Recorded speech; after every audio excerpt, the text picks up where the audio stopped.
বৈষম্য বিরোধী, যারা বৈষম্যকে সমাধান করতে চান, যারা বৈষম্যকে সমাধান আনতে চান, তার এই অঙ্গীকার নিয়ে আমাদের প্রফেসর ডক্টর ইউনূসের নেতৃত্বে একটি সরকার গঠিত হচ্ছে।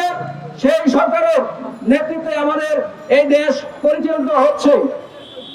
আমরাও সরকার গঠনের পরে আমাদের জাতীয় গার্মেন্টস শ্রমিক ফেডারেশনের পক্ষ থেকে আনুষ্ঠানিকভাবে ধন্যবাদ জানিয়েছিলাম।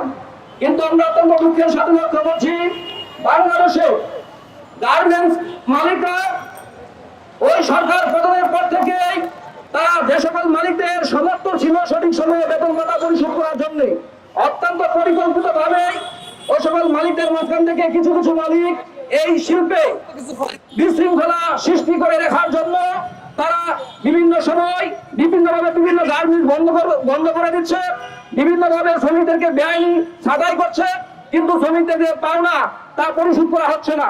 আমাদের উপদেষ্টা, সম্মানিত উপদেষ্টা, উনি শ্রমিকদেরকে নিয়ে মাঝে মাঝে কথা বলেন।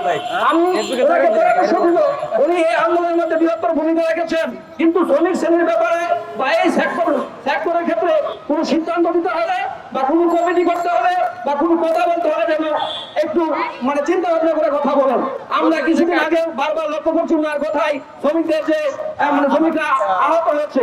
আমরা চাই না আমাদের যে আকাঙ্ক্ষার সরকার, আমরা যে সরকারের কাছ থেকে বৈষম্যকে দূর করে সমতা আনার চেষ্টা আমরা করতেছি। আমরা চাই এভাবে উনি কথা বলবেন এবং উদ্যোগ গ্রহণ করবেন।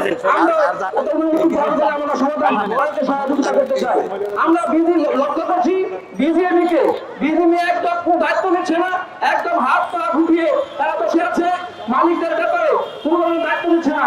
তাই আমরা আজকের প্রোগ্রামের পক্ষ থেকে পরিষ্কার করতে চাই, যে সকল মালিকরা এই শিল্পে বিশৃঙ্খলা সৃষ্টি করে রাখতে চায় তাদেরকে চিহ্নিত করে অবিলম্বে গ্রেপ্তার করে, যেসব জায়গায় শ্রমিকদের 3 মাসের বকেয়া বেতন বাকি রয়েছে তাদেরকে গ্রেপ্তার করে প্রয়োজনে তাদের যে সম্পদ রয়েছে তাদের সেই সম্পত্তি বিক্রি করে এই সকল শ্রমিকদেরকে বকেয়া পাওনার ব্যবস্থা করো।